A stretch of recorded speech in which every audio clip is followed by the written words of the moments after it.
Welcome to Tomorrow Talk.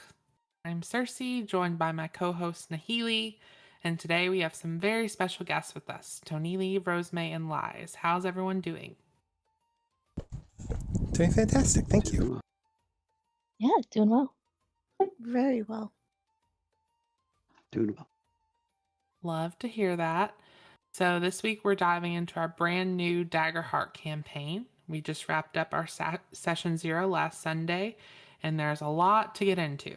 And with that, I'm going to pass the mic over to Nahele. Thank you, Sersei. And first things first, we're going to talk about Session Zero, which is awesome. It's going to be our new pen and paper for our monthly rotation. So we'll have our Star Wars pen and paper actually tomorrow. We actually have that tomorrow. And then the following Sunday, we will do our DaggerHeart Session 1.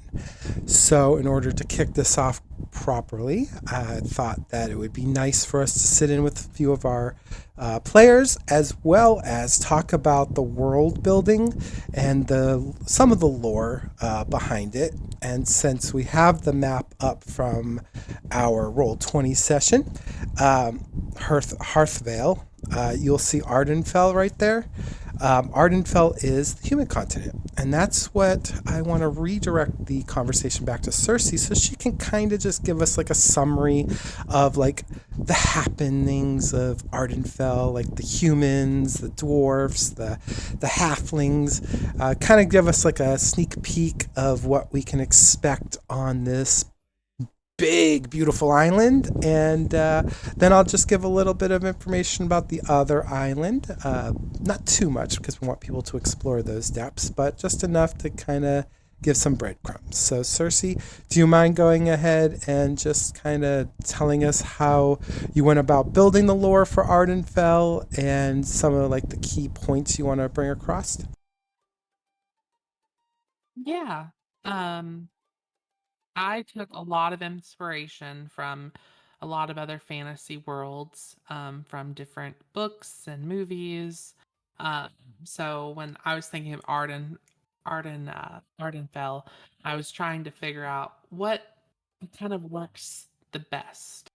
So you've got a world that is, a island of sorts that is mostly humans. Humans are the majority race. And then you have halflings, you have dwarves, you have some orcs, you have gnomes, and then you have some, other races kind of scattered about, but that's generally the most of the races on the island. There are a couple of central cities, towns. Valmir is the one nearest the coast. It is the capital. It's where the royal family of the continent or the island lives. So it's where all the politics comes into play, and most of the nobility has seats there. And then you have Celestra, which is where the seat of, I'd say, magical power is. It's toward the center of the continent, near the riverlands and the grasslands where they kind of meet. And that is where we have our Sisterhood of the Veil, which are probably the most influential magical figures on this side of the world. They kind of lay out the ground rules for magic and kind of are the policing force. I did take a little bit of inspirations from them from the Aes Sedai and the Wheel of Time. So they each have different factions and different focuses, but they are very much like the stewards of magic. And then we have the other large civilization is Khazadrun, which is a mountain stronghold. It's where the dwarves reside. They are they are one of the oldest civilizations on the island. The dwarves were the first major civilization, but they also don't like to get involved in the politics above ground as much. They have um, a very strong civilization ruled by kind of like different dynasties and different clans. It's also a place where you have gnomes and orcs that kind of linger around that area. And they have lots of innovation in their society that's different from above ground.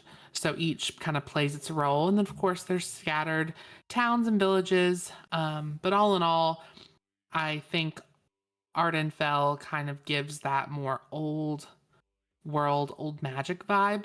And it's just kind of, it doesn't like a lot of change. Change is not necessarily the thing that the continent seems to enjoy. So outsiders might feel a little unwelcome, as some of our characters and some of the lore and stories we've already started to write. It can be a little tense if you are an outsider, because you are not necessarily you're not necessarily fitting in with everyone else. So it's an interesting society, all in all. But that's just a little taste of that side of the world. Okay, awesome. Thank you. And on the other side of the world, we have the lands of Elenvaris, which is home to the elves, the tieflings. It's also home to the Goliaths, as well as the Dragonborn and the Wood Elves, as well as the Drow and the High Elves. And for the most part, Elenvaris is a united island. Most of the societies work in accordance with the High Elves, who rule from Ministrel. Ministrel is a two-part city. It's got a surface level, where the governing bodies are. It's a people that have a strong faith with the stars and celestial bodies. So a lot of their beliefs systems and structures are very mathematical when it comes to that, but it's also very scientific. So it's a kind of a different religion where you're not believing in a single god or a single deity, but you're believing in all these like almost 13 celestial forms that take shape in the night sky. Underneath Ministrel is the Drow. And the Drow, unlike a lot of lore and information in other systems, and in our world, the Drow work in accordance with the High Elves.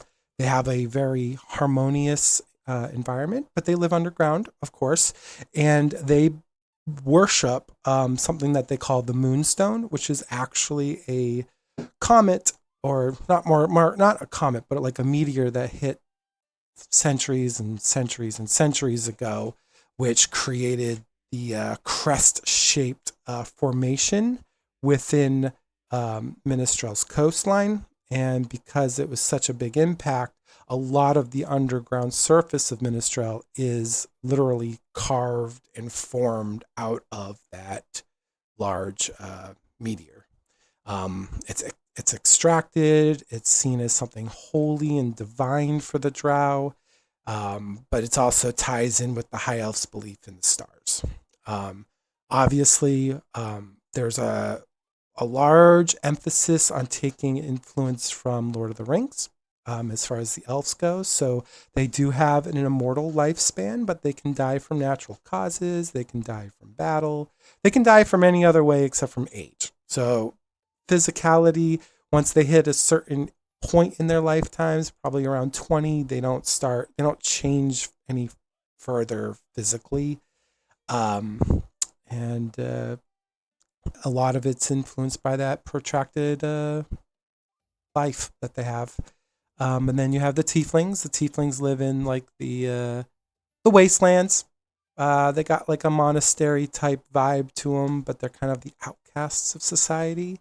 They work very close with the wood elves, and the wood elves are more druidic in beliefs. So they have a very druid-based society. And then you have the Goliaths of the Highlands. They have there's 12 tribes of Goliaths, and they're scattered throughout the Highlands, living in like yurt type communities. And then to the very far end of the island, opposite of Ministrel, is the Dragonborn. And the Dragonborn have a contentious relationship with specifically Ministrel and the High Elves. They live in, just think of China, how they have those like mountainous formations, or think of what's that Disney, not Disney, the Pixar animated show with Poe. Kung Fu Panda. Yes, think of Kung Fu Panda kind of vibe there. But they live in the cliffs. They don't live on the bottoms. They live in the cliffs, so it's very architecturally designed to have like bridges that connect to various mountaintops. And then at the center of their society, they have a very unique leader, which will be discovered through role play. Hopefully, as things go on, potentially it might be discovered. But it's a very different type of leadership for them. And then, yeah, I mean that's the other side of the world.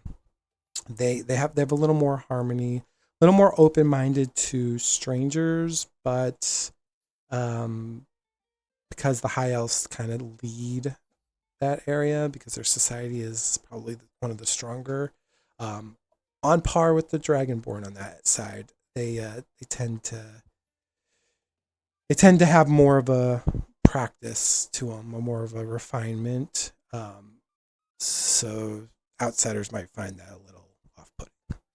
But that is that side of the world. And then to the north, that is an area that actually doesn't have a lot of lore written in it.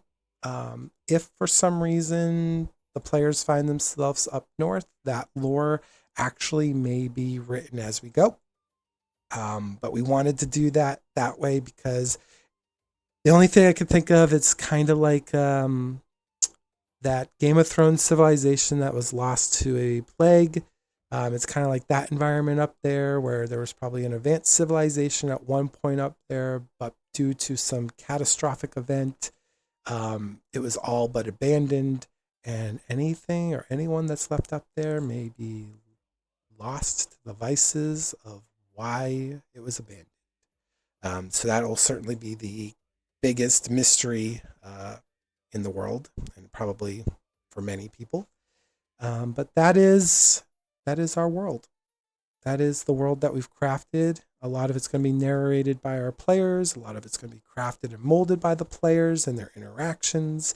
And in some degree, it already is starting to be molded, maybe lightly. Maybe they might not even be aware that they're already molding it, but the lore is already changing. So that's exciting. But I'm going to hand this back to Sersei now so we can actually start getting to the dialogue portion of it and we can start interacting with our guests. Yeah, and that was a good overview of some of the lore of the world. I think to start, why don't we just go around and I'll start with Rose. Tell us a little bit about your character. Okay. My character is a halfling. She's a sorcerer, but is still kind of learning her magic. She grew up somewhere on the coast in a little seaside village, and she's a little estranged from her family. She has three sisters, mother, grandmother, all with some sort of magic, some bit of magic, but she left the village some time ago and has been traveling about, kind of trying to find her way in the world. And yeah, that's the basics of Bremia Applebrook. Yeah, them Applebrooks. Got to be careful about them. And we'll have more on that later. Tony, why don't you tell us a little bit about your character? Okay, well, Hervé is definitely someone to get used to. She actually started off as a wood elf. She had traveled over to the Ardenfeld's island for some reason we've yet to discover. and she came in contact with a halfling that was trying to help her through something and accidentally turned her into what's called a fungrill, which basically is a sentient mushroom person. And then trying to fix that, changed her so now she's like a third fungrill and 2/3 wood elf. We're working on how that all works out. I don't know where to go with that from there, though. Well, she sounds like a great time, and I know whoever may have turned her into a fungrill did it with, the best intentions. Now, moving on to Lies. Tell us about your character, Lies. My character is Varellus Oravane. He's a Aetheris freeborn guardian. He stands 6'9", and every bit of his body is just ripped. And he continues to work on his body at the weirdest times, just constantly trying to hone and make sure that his form is perfect. And he is a towering, loud, sometimes drunken, slovenly person. You sound like Odin's Oh. son. Yeah, he definitely gives those types of vibes. And then my character is Thistle Bramblebrook. She is a halfling druid. She is very spunky. She's only about 3 feet tall. She's 42 years young because halflings have a longer life. Her best friend is Arve, who she calls Shroomy. And she's really attached to animals and plants. She's just all around, a character that always tries to look for the bright side. She overeats, as we figured out in our last session, and sometimes there's some repercussions for that. But yeah, she's been a fun character to start getting into with her little accents. And then I think beyond that, we have 2 other characters, which I'm sure we'll probably have on at a later time. We have Geller and Raiden, I think. Yes, Raiden. So those are our 2 additional who we'll most likely have on at another time.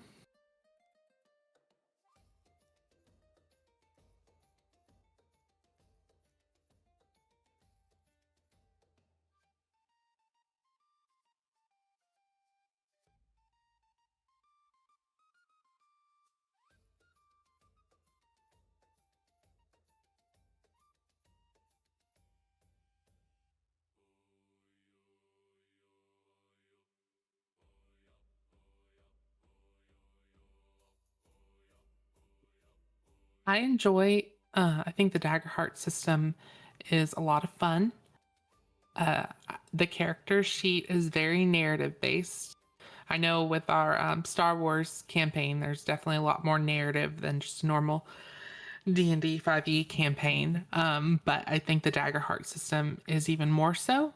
And it allows for, I feel like it allows us to kind of have a little bit more creative freedom because we don't necessarily have to use the names of like the classes or the races. We can kind of play around with it if we wanted to. We really didn't do it this time, but there's a lot of flexibility, which is nice. And then a lot of the abilities and skills are just a lot of fun. Like for my character being a druid, she has some really cool abilities. She's got one which lets her speak to animals and plants and ask them questions. And so that's fun. And she can get those questions can come at a cost or not, depending on the hope and fear system that's in DaggerHeart. So there's a lot of fun stuff with that. And then as a halfling, you have different, and all the races do, different perks for your race or your ancestry, as they call it in this system. And so one perk of being a halfling is at the start of every session, we get an extra hope. And in the DaggerHeart system, hope is a currency, or it's something you can use when you want to use like a certain spell or ability. You want to use that hope to do that. So, for example, for me as a druid, if I want to change into an animal, I can spend hope or I can mark stress. And it's better to mark hope because then I don't take the stress on my character. So there's lots of fun little mechanics and systems in the game, which I think kind of allow you kind of narratively to play through. But I think it's a lot of fun so far. Yeah, I would agree. I like the flexibility from the hit points. You don't have specific hit points you're taking. It's divided into minor and major and severe damage. So that's an interesting concept. And the gold as well. You've got handfuls of gold as opposed to individual coins to count. And it really does seem like all these different systems are going to give us the ability to kind of choose what we're doing and not get not worry as much about the technical details of it, which will be freeing and for me a little intimidating. But I'm very excited to like see this in action in a few weeks and get to play around with some of the abilities that I have. One thing I can do if I succeed on a roll is cast a minor illusion. So I've got some ideas about how I'd like to add that in different circumstances, and we'll see how successful that is. Another thing, in addition to like I'm also a halfling, so I have the similar perks that Cersei's character has. And then from my community as Seaborn, I have the ability to, if I roll dice with fear, I get to add a token, and then I can spend that token to give a +1 bonus to a subsequent roll. So that's kind of neat to be able to use fear in that way. So it's interesting. One thing that is very different though is unlike Star Wars, we don't have experience, each time to spend. So just knowing I'm going to have these abilities and these options for a while to really get to know them, it's different. So yeah, looking forward to it.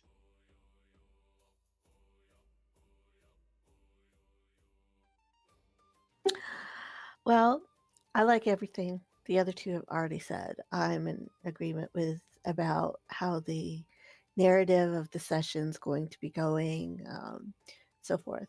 As far as my abilities, we're still trying to work those out because she is mixed up, to say the least. For 125 years, she was a wood elf, so she does the natural ranger things. She has a pet that's a cross between a lynx and a snow leopard.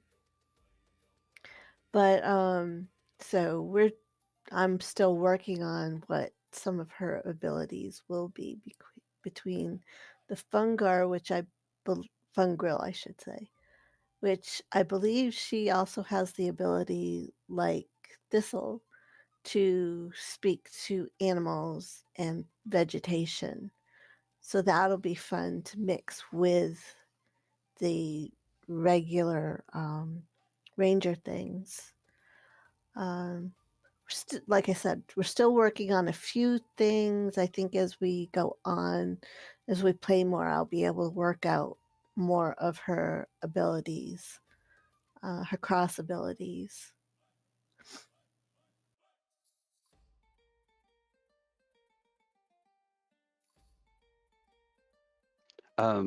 I think the system's going to be very interesting. It's going to take us a little bit to understand, but I think more doing and actually just playing the game will make us all learn a little faster.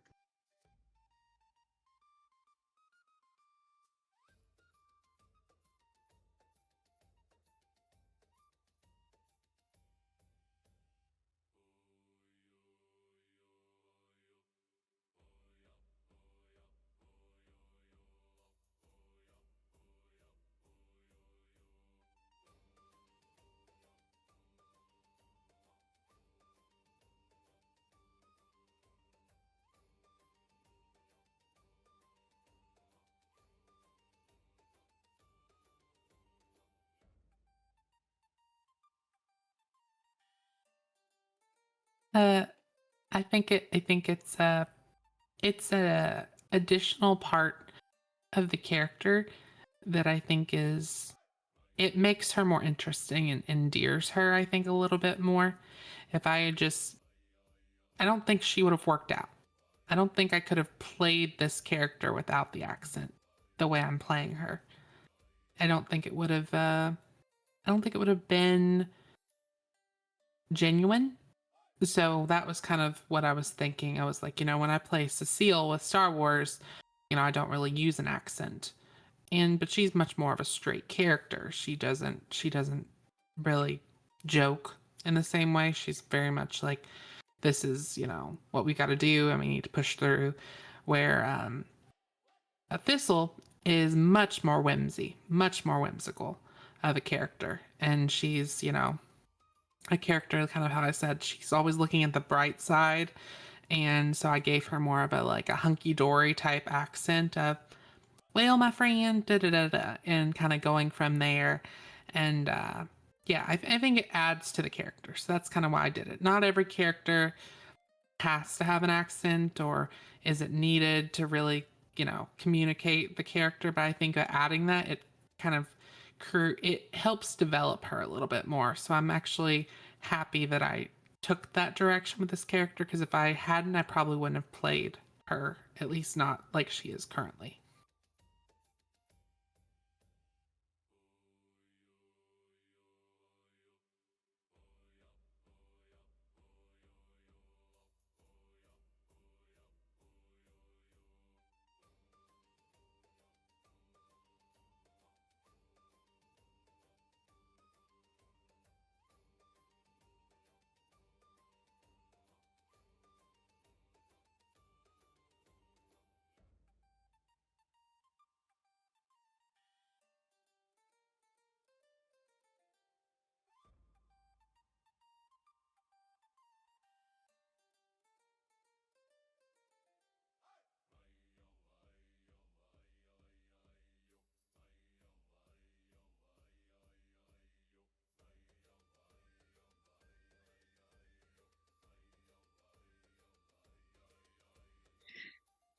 Yeah, uh, Remy is definitely a very different halfling from Thistle.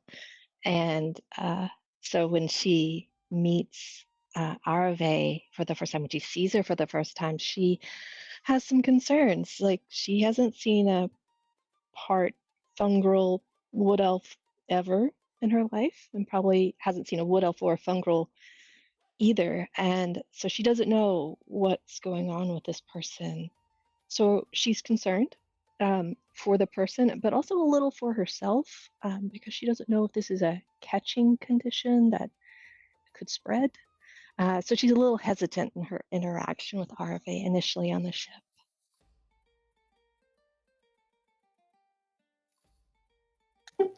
And RFA is sort of taking it in stride. She's been like this for 10 years now. So slowly, she's getting used to the looks, the whispers, the apprehension of people around her. But at the same time, it still makes her she wants to be an extrovert. She wants to be a lot more like Thistle and bouncy and bubbly, but because of this, I don't know if you want to call the incident or if you want to call that she has a disability, whatever you want to call it, a curse, anything. It could be a blessing. Who knows? But um, because of this, she tends to be a little bit more introverted than she normally would have been. But she doesn't blame people. She understands. She looks in the mirror. She looks in she sees her reflection in the water, and she understands, because for so many years it was repulsive to her as well. And yeah.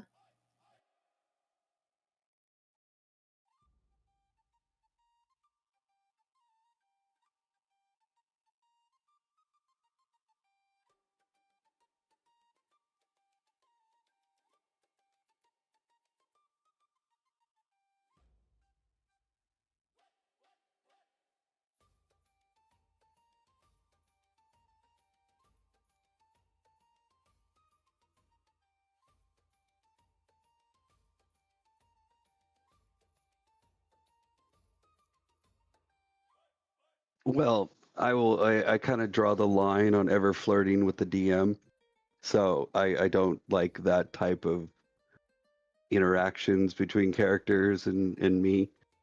It's just not a part of the role play that I really, really enjoy. So I took it as I was working out, I was doing my thing, and this person is just there babbling.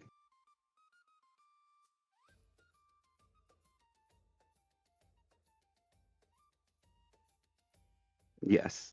And he's the way that he's truly built is if it's not in front of him and doesn't interest him, he won't pay attention to it. It's very much like you're focusing on, like I was listing heavy things the whole time, but I was moving around my body and doing different parts of my body and making my physical form the apex that it can be.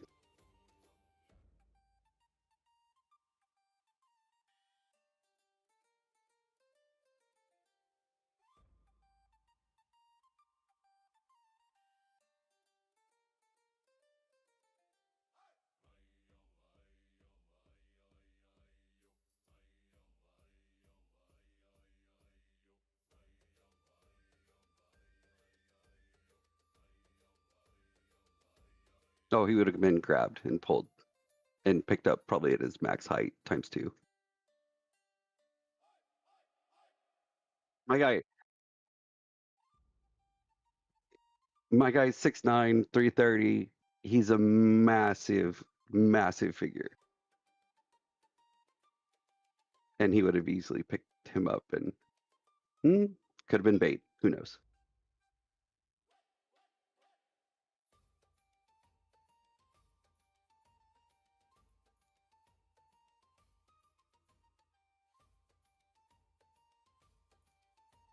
The smallest shall always be protected.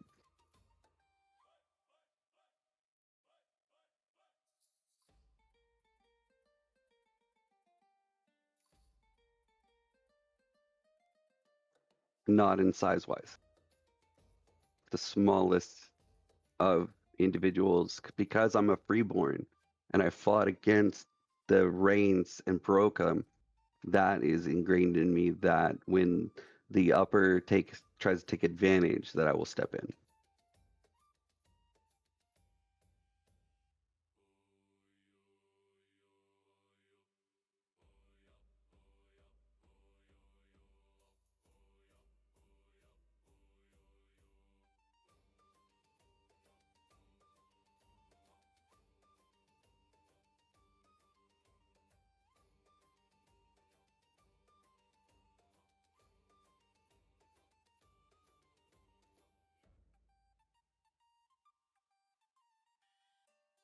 Yep, Thistle's very much a free spirit. I also will mention, because I found out yesterday, the dwarf, Geller's character is actually 5 feet tall. So he's a pretty tall dwarf, too. He's about the same size as Arve's character. So, yeah, he's a larger dwarf. So I'm about 3 feet tall, and I think, and correct me if I'm wrong, Rose, I think you could describe yours as almost like 3.5 or around that. So just a little bit bigger. Yeah, that's correct. Yeah. So that's where everybody's size wise is. Yeah, Arve is small for a wood elf. She was small to start with, but then she had this mishap, so she's a little bit smaller than that. So she's about 5, yeah. You're fine. Just because you got a little bit more on you doesn't mean you like lost part of your body. We didn't chop off your head.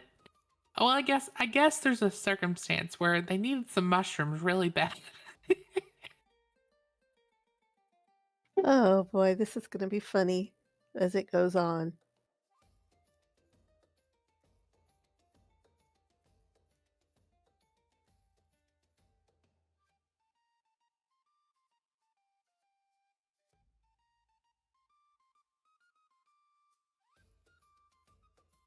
She was not very pleased. Not very pleased at all. She's very much a free spirit type of character. And yes, she overate her pastries. So she had too much of a good time, and she got a little sick, and she did not get sick on anybody else, but she got sick, and then out of nowhere, this mage hand, this dwarf conjures his mage hand and picks her up by the back. That's all I'm gonna say, by the back, and lifts her up and dangles her like she's gonna be almost dangled off the edge of the ship. So yeah, she was not very pleased, and she was a few fine moments away from probably transforming into some animal and getting at this dwarf, but she just she was not pleased. Her feet were going back and forth, this little 3 foot tall halfling's feet just dangling back and forth as she's saying, "Let me down, you're making me more of an embarrassment than I ought to be." Just frustrated.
Varellus actually has a very important thing that he's there to do.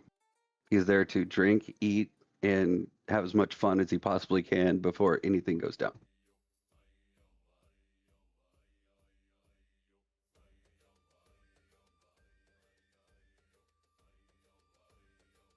Fight hard, play hard.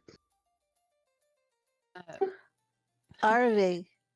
Arve is there to well, for a couple reasons. One, she and Thistle decided that they were going to go to the festival that's going to be happening. But also, Arve is hoping to talk to somebody that might be able to help her get back to normal. It's just a feeler. Um, it's a hope, but we doubt this is going to happen anytime soon. And Thistle is there to support her friend, but also to eat her fill. She's heard about their pies and she wants some fancy pies at this village. Even though she just had a lot of sweets and got sick on the ship, she's already ready for her next meal. So she's very excited about that. And she just having a hearty old good time. Bremy is always excited to see new places, and so the festival is something she's really looking forward to. But the reason she's here is she's been trying to get Geller, the dwarf, to teach her about magic. And so he's been very reluctant so far. We still have to figure out how that's going to work. But that's her ultimate goal. And she's just trying to figure out what best would move things forward in that respect.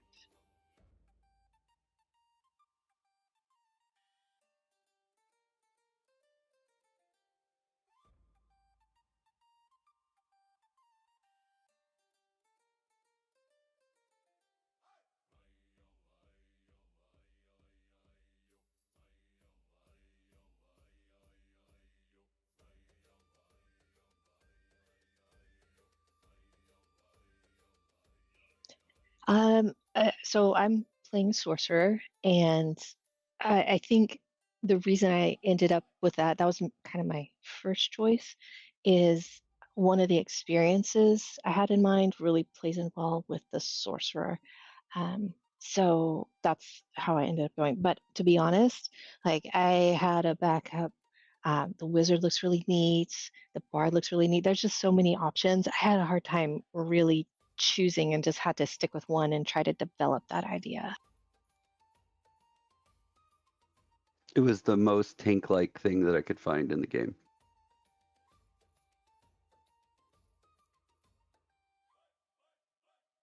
Guardian with vengeance.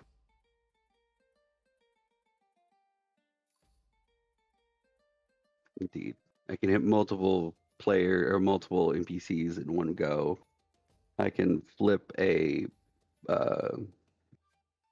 darkness to a light. I just forgot the name of them. Hope. What is the second one? I cannot remember. Fear. So I can flip a fear to a hope. There's a lot of things that I can do to adjust things as well. Arave, because she was elven for 125 years, wood elf. So she naturally I went ranger with her, with a pet. But looking forward to, as we progress later on, when we get to, what is it, level 5 or whatever, stage 5, when we can do subclasses, I'm going to be taking her, hopefully, depending on where she is at that point. I'm going to take her the assassin route as well, and with poison, because I thought that would fit really well into the mushroom part. But in the meantime, she's, as I said, she's basically a ranger. Yes, yes. To the same as with the multi ancestry to developing that, right?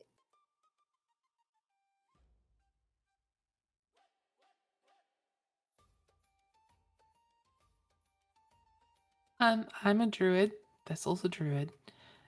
She's a renewal druid, so she's focused on healing, which fits her character. She's not someone who's trying to hurt anyone. She is trying to help people, and she's very much a character that's grounded in nature. One of her core beliefs is that when you try to control something or change it, you're harming it. So she doesn't believe in that.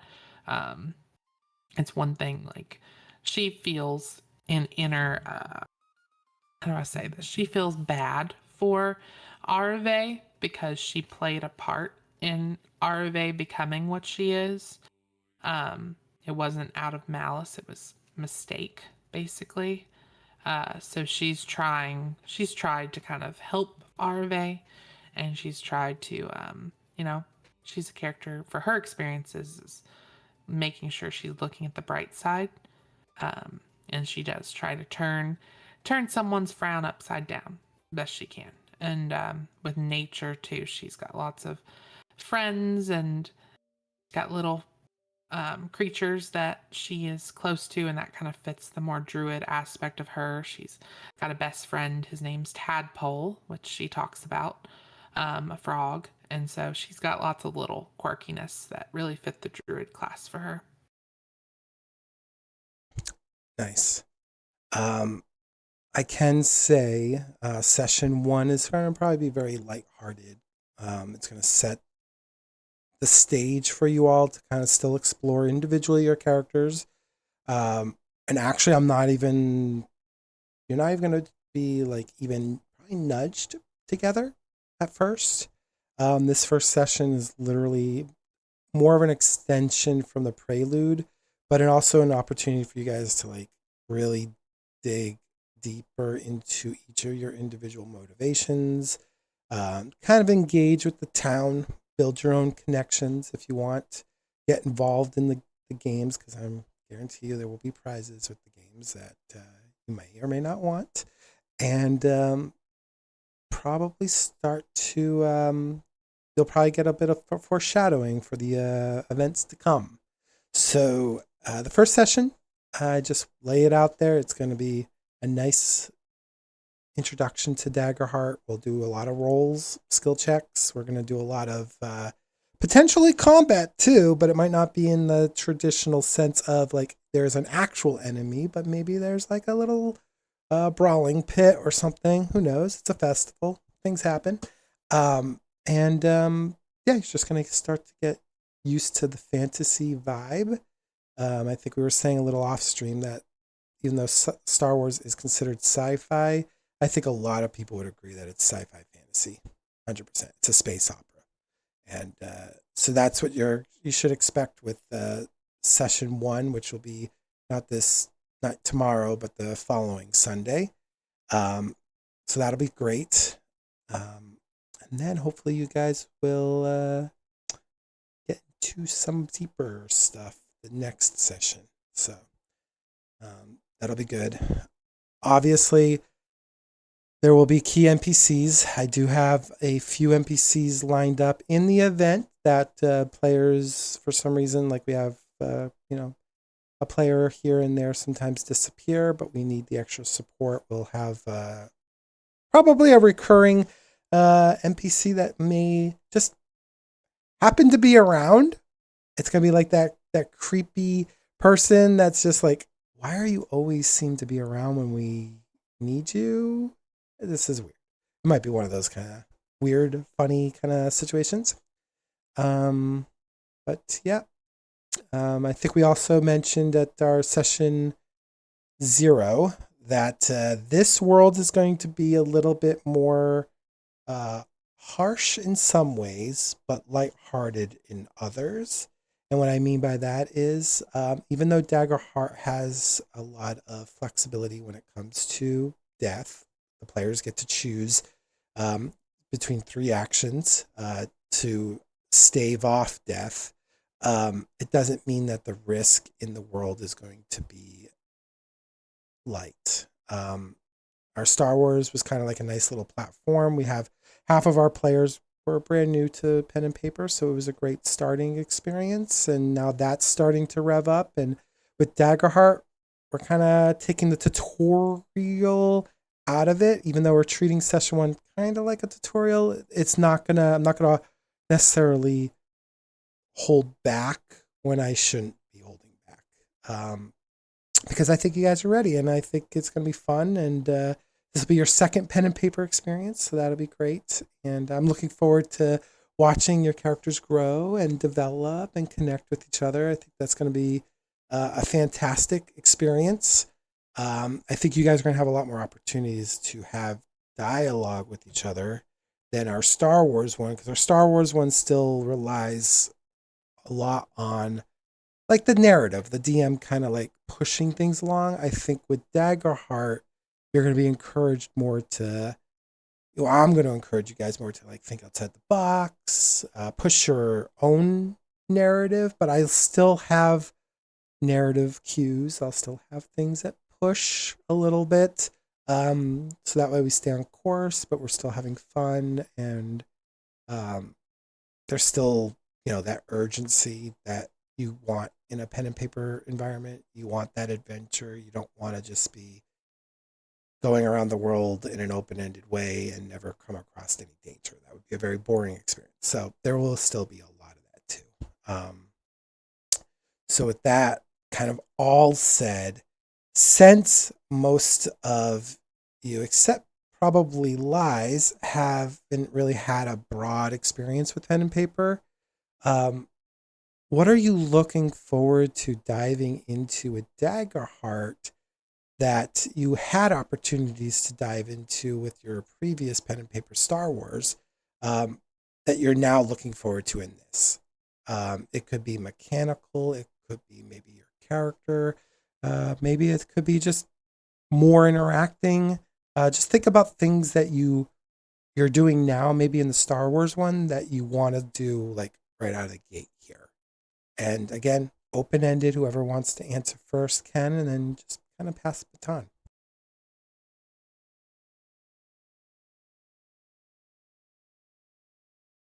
I think for me, something that I'm kind of taking with this one a little bit differently is I feel like gonna try to take more risks because I feel like that fits this character a lot too. That maybe she's not as, reserved.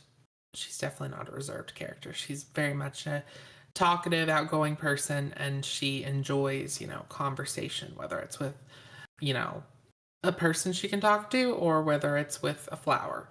So she's that kind of character. So I feel like she's probably going to walk into some situations that might be dangerous or might kind of result in some questionable circumstances. But I think I'm going to play her that way and enjoy that because it's different. I didn't really. There have been some times with my Star Wars character that I might have separated from the group and might have went down a set of stairs that led to a very dangerous area. But all in all, I feel like I've played my Star Wars character for the most part much more reserved and much more kind of take a step back. Um, and with this character, I want to try something a little bit different. So that's what I'm looking forward to.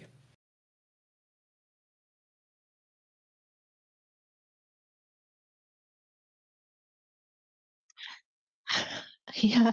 Um, yeah, tricky question. I I think similar to Cersei, I want my character to be a little different because I want to challenge myself. I feel like there are certain ways to like my character in Star Wars. I feel like that it's easy for me to be her. Like I understand her motivations. Like I have a good mindset for that. But I'm for Daggerheart, I'm looking at being something I'm not usually, in my limited character experience, and not something that I'm very familiar with, like day to day. It's like a person in real life. So that'll be a challenge for me, and I'm trying to figure out exactly how that will work and how that will make this character like who she is and how she interacts. Like she's not like a mean person or looking to backstab anyone or anything like that, but she's not the nicest. She's not super outgoing. She's more like to the point and sit back, see what happens, than try to jump in and help in every single circumstance. So that'll be different for me. So we'll see. The difference between HX and Varellis is going to be night and day. HX does not want to be front and center. He wants to be hidden, hiding, not even in the photo, if that makes sense. Varellis is the polar opposite. He wants to be loud and boisterous and here, follow me to go take down this river fish or something. Indeed, the evil, evil river fish. But he's more of the wants to stand out, wants to, lead the song kind of deal.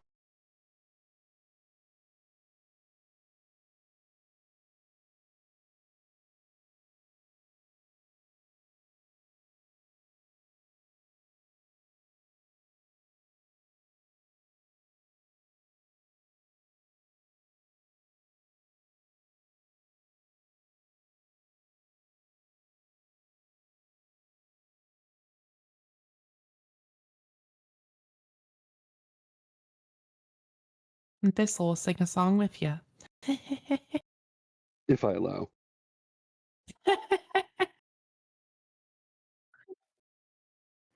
Thistle with her pie in hand, and Varellis with his ale mug in hand, and the two of them singing bawdy tavern songs. Thistle will be making up words.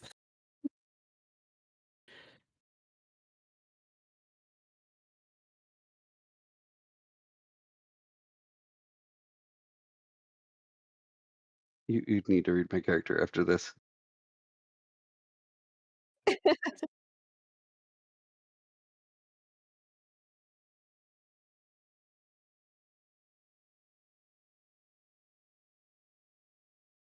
Yeah, That's what she says. If he gets sick of the smalls, he just takes a spins on his heel and runs away. Nobody can catch him, 2 steps and he's out of distance. pretty much.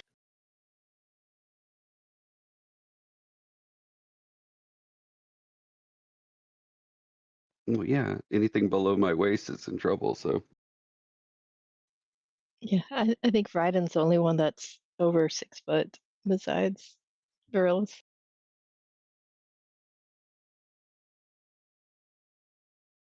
I mean, you have Tony and Geller are both around 5 feet, so they're not that small. They're small, but they're not that small.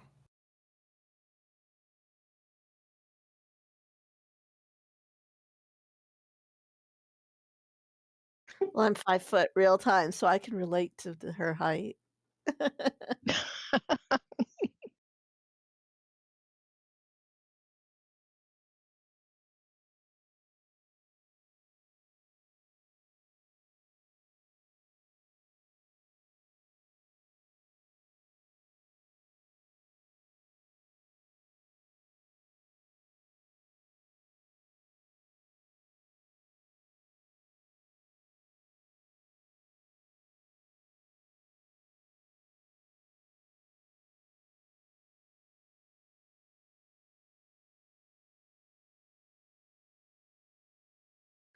Well, like I said, she wants to be one way, but she's actually a other because of circumstances.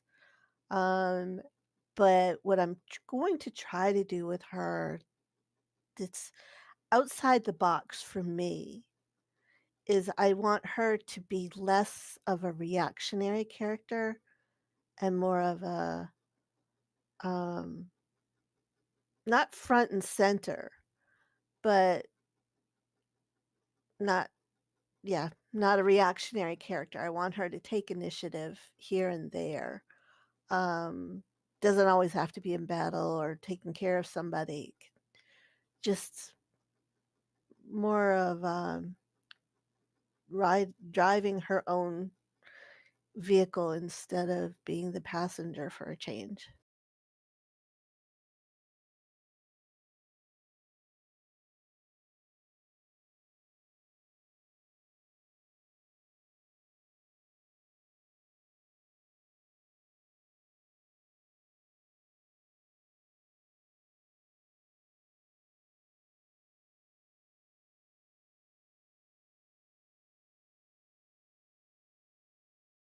Right, and where it's only for her, it's new. It's only been 10 years. So she's still trying to she has to go through this whole thing every time they go to a new place where the people are staring, where they're going to whisper behind her back. They're going to wonder, you know, and people are going to try to pick mushrooms off of her. And so for her own self-preservation as well, she's just got to be different.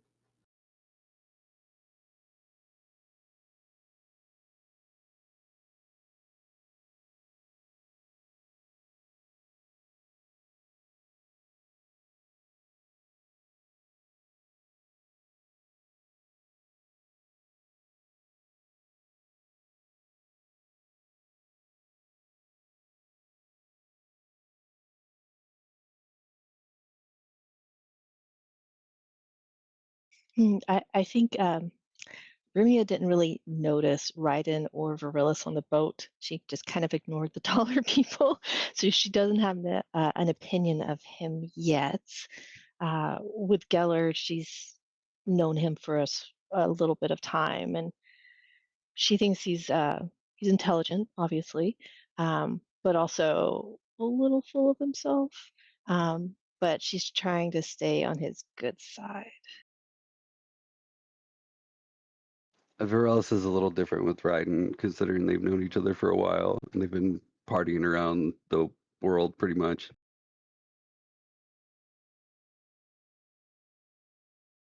Yeah, probably more than that, we're thinking. Um, and then the dwarf, just the impression that I got was he was overconfident and had no idea what was around him.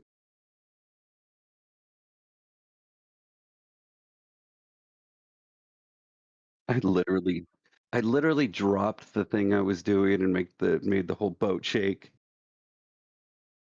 So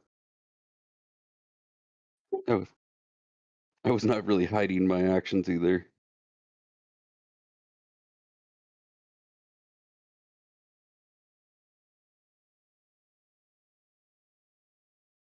That would have been interesting. Then Thistle would have had a name for Varellis.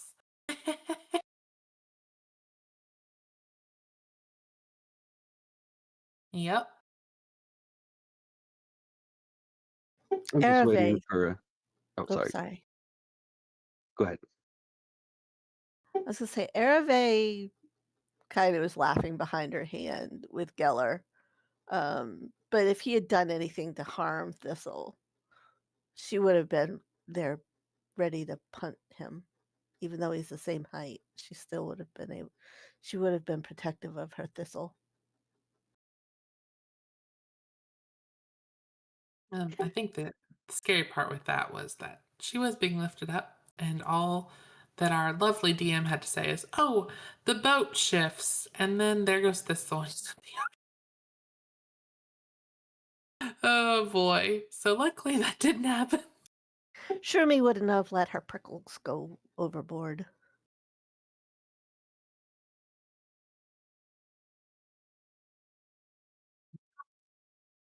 Yep. Well, she Raiden is her knight in shining armor, so that's how she feels about him. She didn't have much more. They actually haven't had a ton of interactions. But she just had one time where he helped her, like helped her. She fell over and helped her up, basically, or she was about to fall, and that's all it was. And she's attached this very prestigious little word to him. Now with Geller, I don't think I could say how she feels about him. I think it would not be very nice. That was very very upsetting to her, but she's also one of those people that's just like, well, I'm gonna move on, but if I see him again, I'm gonna give him a stink eye. That's how she feels. Or she's gonna transform into a little animal and then go poop in his bags or something. Like that's how she feels.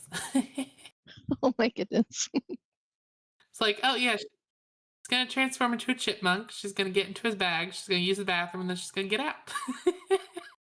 The random scatting. Thanks.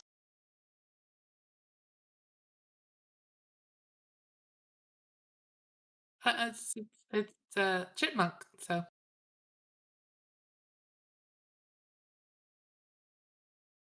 Yeah, I think, Nahele, you're going to have to figure out the mechanics for that to see how it's going to work.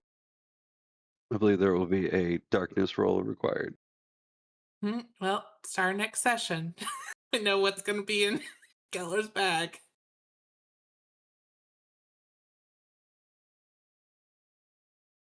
Hopefully, he doesn't listen to this.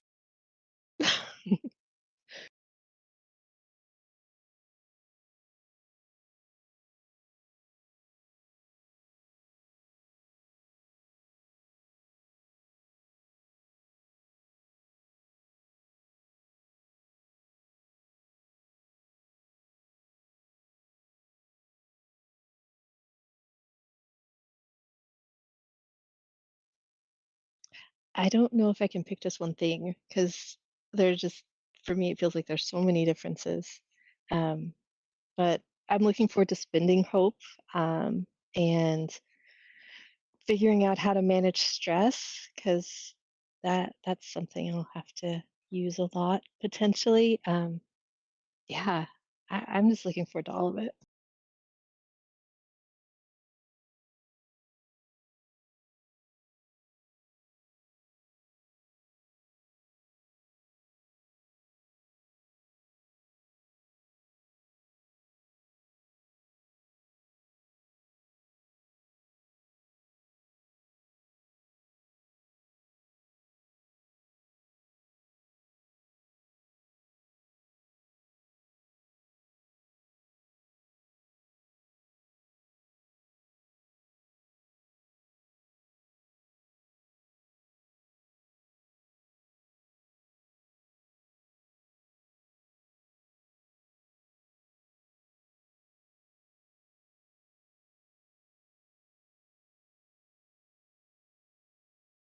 And when we spend our hope, you do gain fear, correct?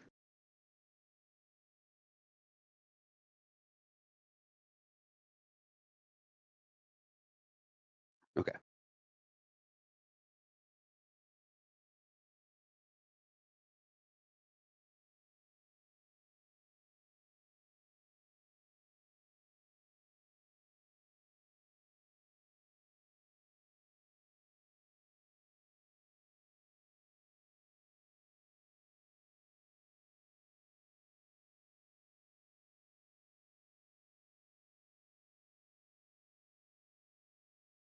Yep. Yeah.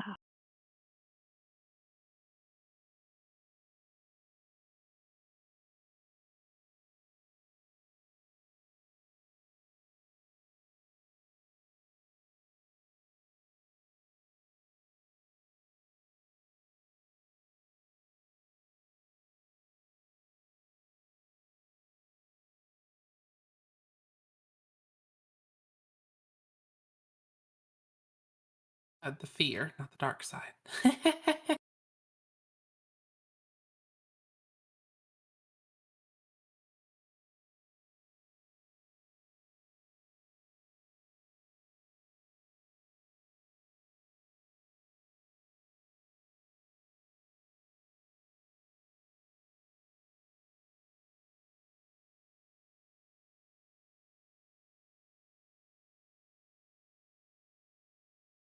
Yeah.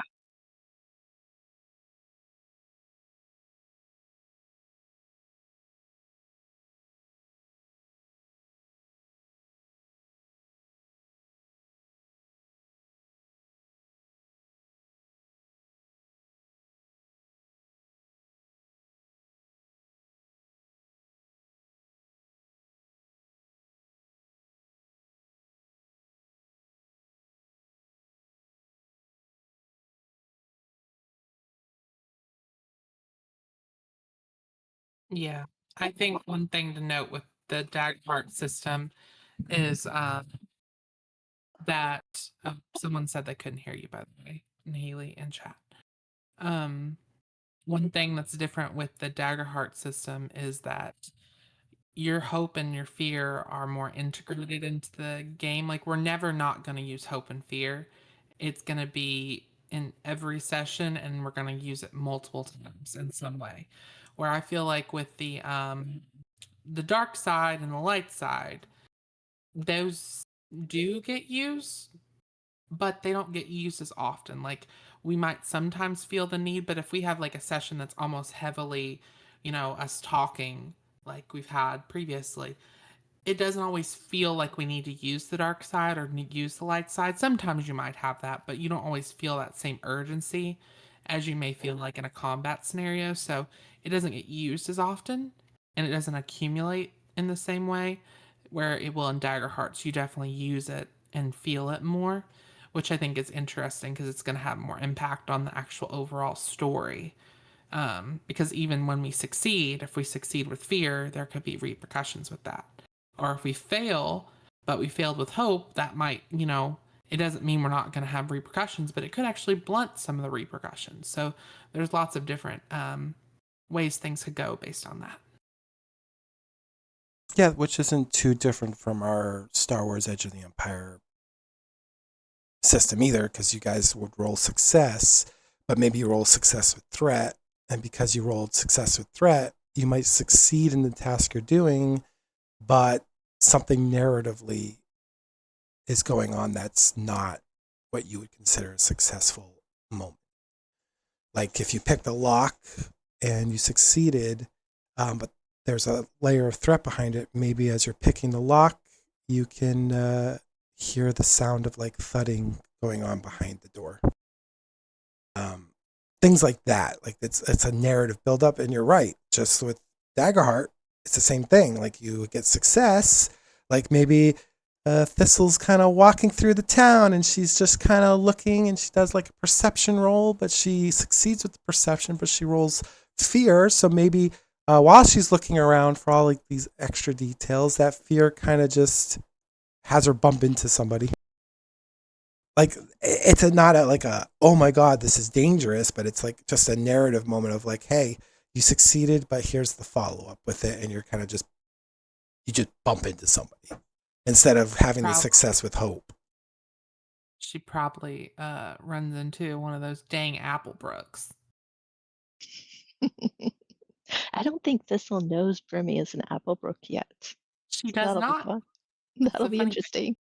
Brimia knows that knows that Thistle is a Bramblebrook, but it's Oh, not. yeah. Which is funny because you don't know yet. Yep. That'll be an interesting interaction. Smalls Fighting League. That's what we'll start now. She's 2 gonna hobbits be. enter, no one wins. She's gonna just be like, "Oh, I'm gonna prick your finger." I mean, that's legitimately concerning for Brimia looking at Harvey. Now she's like, now it all makes sense. Now it all makes sense why she's that way. Her best friend's a Bramblebrook.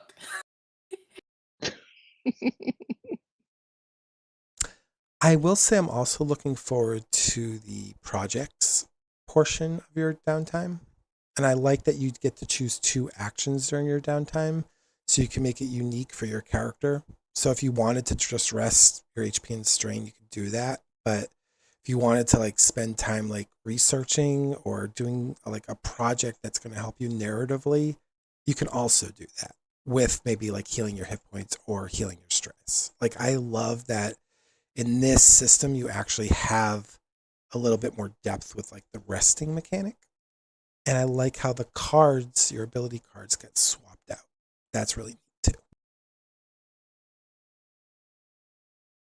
Yeah, I completely forgot about the project. That does sound very interesting, and I'm kind of trying to figure out how it'll work and what projects we'll be able to do. Yeah, I think like a good example would be like if we were to use like Niella, right? And we said Niella's thrown into a DaggerHeart system. She's a doctor, so maybe one of her projects would be to try to synthesize a poison, like an anti-poison or an antidote to a poison in a situation that you guys are in. So you would get like, all right, well, it's going to take you about 2 hours to do that. And during an 8 hour rest, you can easily do that. So you get that project done and then you heal your HP if that's what you decide to do with your second action. But if it's like 10 hours, right? Your project's 10 hours, you can get 8 hours of that done during that long rest. You would have to take a secondary rest to get the last 2 hours done. It's just really neat that it's like a way to gauge time, I guess, a little bit better too when you're working on projects rather than just saying, well, you spent 8 hours and you just got it done off screen. This time it's like part of like the game flow. And I really love that. Most projects probably Yeah, won't take that. I think it just adds to this all the potential that we have for this. Yeah, and it could also be like a narrative thing too. Like maybe you're spending time while you're up, right? While you're doing your guard duty, maybe your time is spent as your project. You're kind of like investigating the surrounding area, and during that time, when you finish, maybe it leads you to like breadcrumbs narrative. Like projects can be very broad. From what I read, it could be like anything from a simple reading a book to something more complex, like crafting a weapon or a staff or creating something new, like a component, or even just doing what I said, like doing on your guard duty, and your project is going to be trying to investigate the area around because you know that you're in the hot spot of that traffic that you were trying to track from earlier. Like that's really cool that you can do that.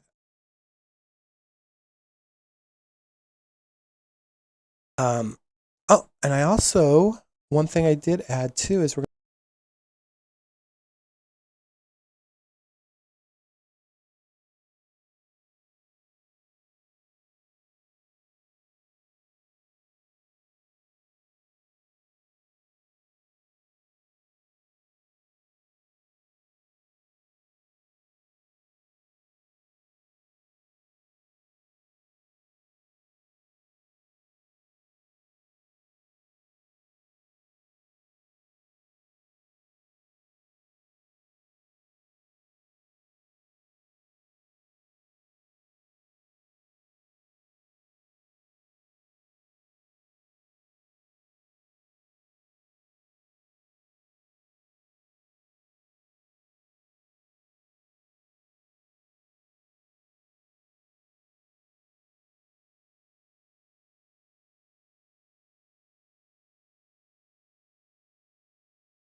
Uh, well, I guess for are they?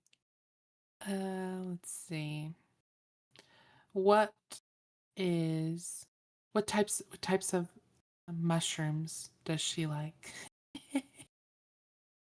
Does she like or that she is? Well, both. What kind of mushrooms does she like, or what kind of mushroom would you say she is? If you could describe her as a mushroom. Well, actually, I think she's a combination of 2 or 3 different mushrooms, and I don't know the names to all of them. Because I know, just to give people an idea, you've got your character, which has kind of the cap of the mushroom at the top, which kind of in the picture you got, it kind of looks like almost like a hat. And then Right. as you described, I think it kind of extends down the neck and makes, is it like kind of like a cape? Okay, the top is a lot like coral-looking mushrooms, um, like wild mushrooms that grow off trees and stuff. Um, and yes, on the back of her neck, on her shoulders, are like clusters of mushrooms that grow and so forth. And what it does is, then if you're familiar with the anatomy of a mushroom, there's what's called a rim or a skirt. And it's just that little, to me, it looks like a little flange that goes around around the stem, and it makes like a little frilly skirt. And I have it described that she has multiple layers of that sort of create the cape look effect that she has. It's not attached except right at the shoulders. So it just keeps growing that way. That way she can wear mostly normal clothing. That's cool. That's cool. I'm still debating whether or not she's going to be um, actually be growing mushrooms that we're going to be able to or need to have to prune away and we could use, or if that would be, I think that's the route that I'm going with, that where she was being formed back more towards Elven than actually then of course some of the mushroom will be part of her anatomy.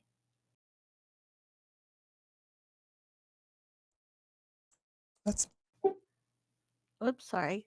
no, that's cool. And then I have a question for Nahele. Yeah, what's up? Why don't you give a little bit of a description of one of your NPCs, your ribbit character? That's a secret. I'm not giving that quite yet. You gotta give us something. What I can give you, and I think this will be important for a few of your characters, is maybe some major events that happened over the last 100 years. I can do that. Go for it. Okay. This is more specifically because I've been asked recently, and I think this is a good point. So, just so you guys know, some major skirmishes that happened maybe in Ardenfell, not wars, because the last 100 years have been relatively peaceful. But we'll start there. But I'll also go just a little bit further back because in the document that Sersei created, there was a conflict called the Mage Rebellions.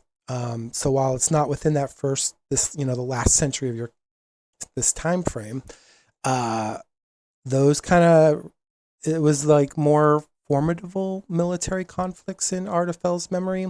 You had like rogue sorcerers once unleashed catastrophic magics. That's kind of ravaged settlements across the plains, prompting Khazad-dûm's armies to march for the first time onto the surface.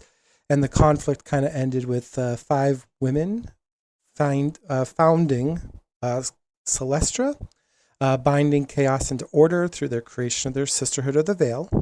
But then 90 years ago, so this is like about 200, 300 years after the Mage Rebellions, anywhere from that time period, you have the Gate Fire Skirmishes. And this was a series of border clashes between Valmir's mercenary forces and Khazad-dûrn's mountain sentinels. The disputes centered around trade routes through the Deep Gate and taxation on dwarven steel. The Sisterhood intervened diplomatically, ending the fighting before it became open war. Then there was the Ash Plains Uprising that happened about 70 years ago. That centered near Gorath Kull. This conflict began when a group of Orcish flame speakers declared independence from the traditional order of Druvak's priests. Their raids threatened the trade convoys linking Khazad-dûrn and Valmir. The uprising ended after months of attrition when both humans and dwarven envoys negotiated peace through the mediation of the Golden Spires of Celestra. Then 45 years ago, you had the Sundered Pact. It was a short-lived confrontation between rival noble houses in Valmir, notably House Dravoni and House Veira, over maritime trade rights in the Brine Ways. The fighting consisted mostly of private naval skirmishes and duels, not full warfare, but it tested the stability of Valmir's rule. The Sisterhood issued a Sapphire Decree forbidding further conflict, restoring balance without further military intervention. Then you had the Brindlebrook Stand, which was 20 years ago. This was one of the last notable armed standoffs in recent history. You had bandits and exile mercenaries from Valmir attempting to seize control of Brindlebrook's harvest supplies during a drought. The halfling militias, supported covertly by Crimson Sisters from Celestra, successfully defended their lands without large-scale casualties, symbolizing the unity of the realm in the modern peaceful age. And then the last 20 years, you have the balance of the 3 powers: Valmir's political crown, Khazad-dûrn's endearing stonecraft, and Celestra's magical law. They've kept peace intact for about 2 decades.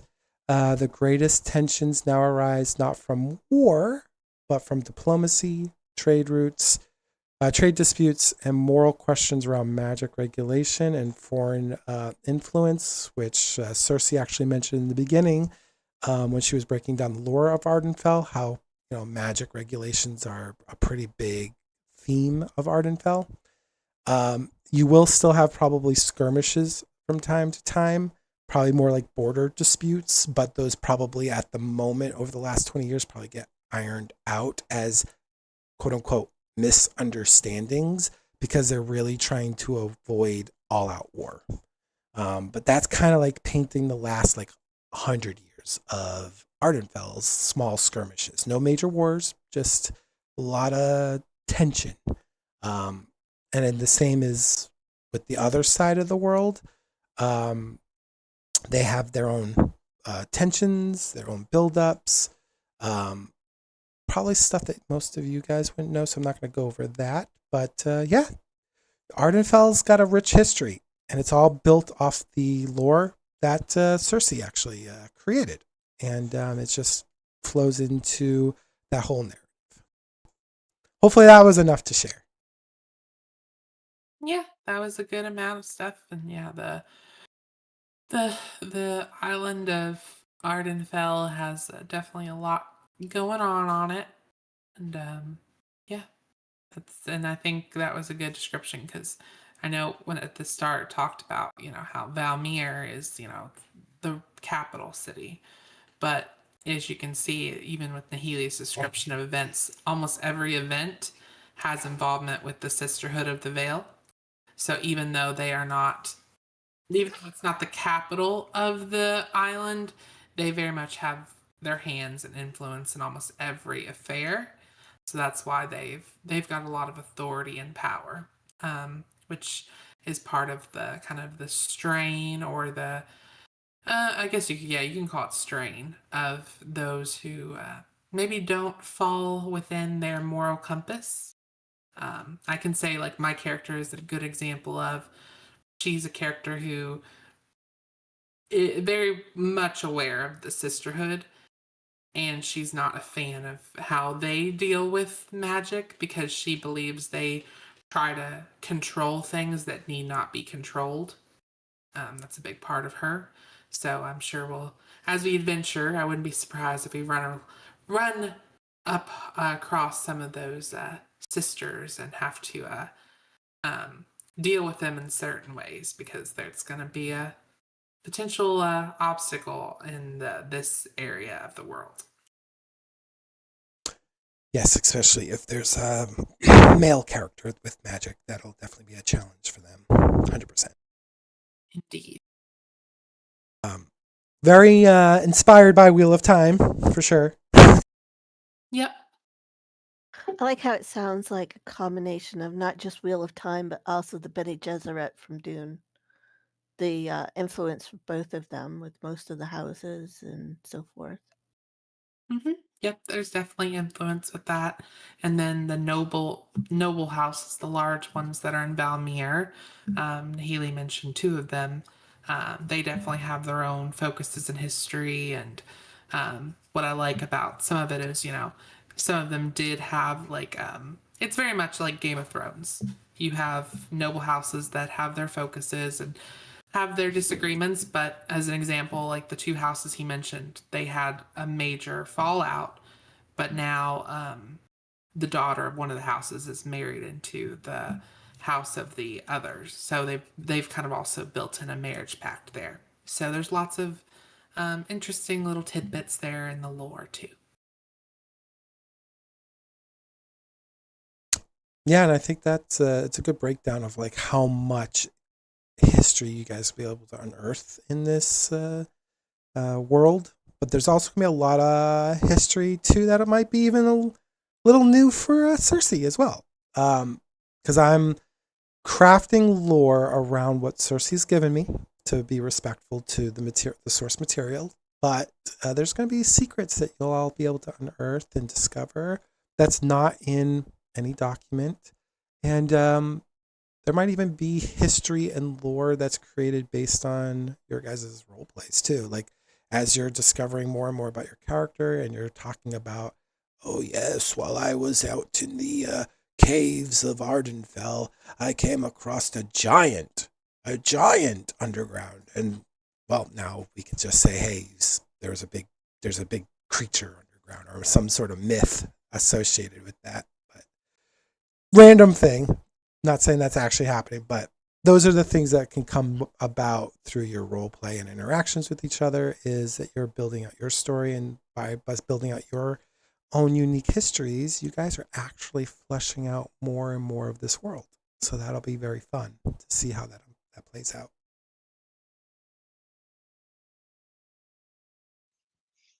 Yeah, I'm really excited to get to know the other characters, to get to know the world, just to see where everything takes us. It's so neat just being on a new adventure.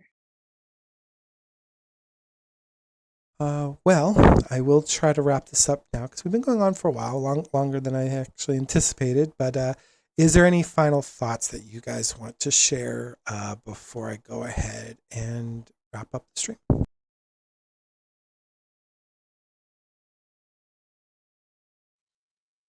Just want to say thank you for having me on, and I've just really been enjoying our sessions with everybody here. So you all are a great group. So I'm happy to be a part of it. Indeed, I second that. I third that. I want to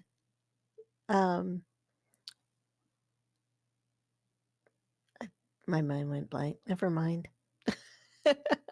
Got mushrooms on the mind.